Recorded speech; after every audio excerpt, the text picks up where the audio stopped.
Bos-bos, siapa sangka bentuk cinta kasih bisa menghasilkan cuan?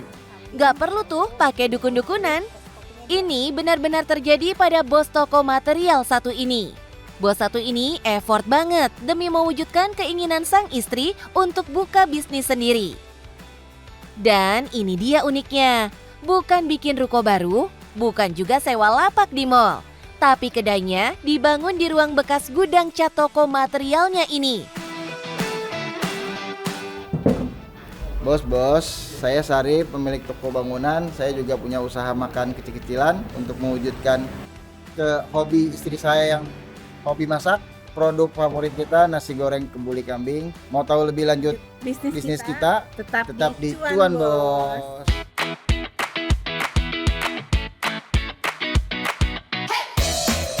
Melihat peluang bisnis di bidang kuliner yang gak ada matinya, bikin Pak Syarif dan istri jadi makin mantep tuh buat ambil kesempatan. Material kita kalau nggak salah tahun 80-an ya Mbak, apa 70 kita udah mulai dari abah ya Mbak ya. Saya udah generasi kedua. Karena istri saya hobi masak, terus saya senang kumpulin teman-teman. Teman-teman yang makan di sini bilang, lo harus buka restoran, disupport sama teman-teman karena masakannya istri alhamdulillah enak, banyak orang cocok. Ya bismillah kita buka. Ini sih jelas beda sama kedai makanan lainnya. Dari tampilan tokonya udah jelas, malah hampir nyaru tuh sama toko materialnya. Jadi, buat yang baru pertama kali mau mampir, sering banget kelewat tuh bos. Ini sih bisa dibilang hidden gem juga nggak sih? Meski tokonya sebelahan sama toko material, tapi menu-menu yang dijual nggak dibikin konsep mirip bahan bangunan juga kok bos. Menunya tuh campuran gitu, ada Timur Tengahnya dan ada menu Nusantara kayak mie Acehnya juga.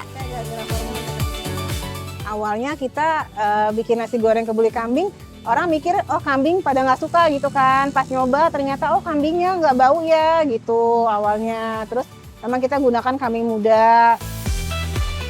Udah jor-joran di bahan makanan, buat desain bagian dalam kafe material Gahwa ini sengaja dibikin homey gitu bos. Modalnya nggak gede-gede banget. Apalagi ruang yang dipakai juga masih bagian dari toko materialnya. Buat meja, kursi, serta perabotan kedai lainnya, cukup pakai barang-barang yang ada di rumahnya aja tuh bos. Nah di material Gahwa ini kita gunain berasnya pakai basmati impor. Dengan bumbu juga bumbu rempah-rempah dari Saudi juga, impor juga sama kapulaga, cengkeh, kayu manis. Masakan Timur Tengah yang terkenal rempahnya terlalu strong, di sini sengaja agak diturunin dikit levelnya. Ini tuh biar lidah semua orang cocok sama masakan Bu Hilda. Nah satu lagi nih bos, kita pakai daging kambingnya kambing muda. Jadi insya Allah nggak akan perengus baunya. Yang nggak doyan daging kambing, cobain nasi goreng kita, pasti ketagihan. Selain ngandelin media sosial, ownernya juga masih pakai cara jadul nih, alias promosi dari mulut ke mulut. Saya kebetulan senang hobi motor besar, kita suka undang-undang teman-teman yang cinta moge. Ya alhamdulillah disupport sama mereka. Promo di medsos juga berhasil datengin konsumen baru nih bos. Yang awalnya cuma laku sekitar 5 liter beras, sekarang malah bisa habisin 20 kg beras sehari. Ya bisa dibilang 100% kali ya meningkatnya ya. Lebih dari 100% kali ya.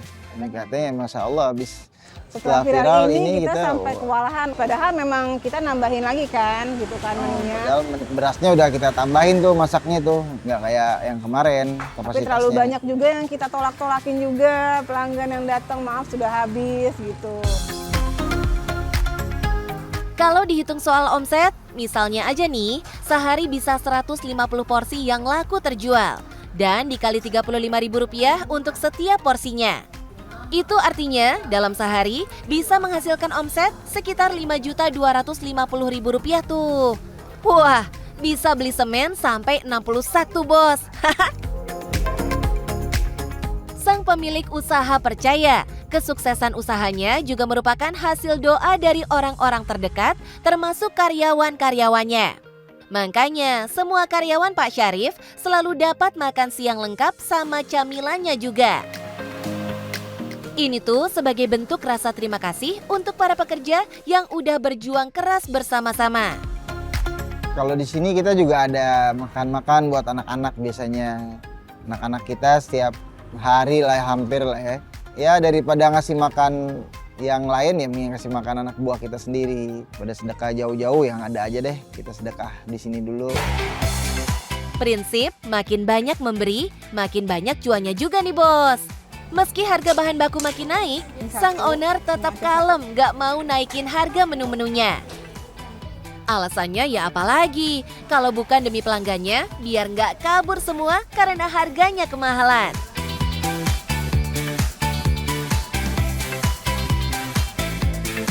Halo bos-bos yang di rumah, kalau mau buka usaha, manfaatkan lahan yang ada dulu. Terus semua perabotan-perabotan kita juga semua kita gunakan dari yang ada di rumah nih, tanpa kita beli-beli dulu. Jadi biar bermanfaat dan yang penting cuan bos.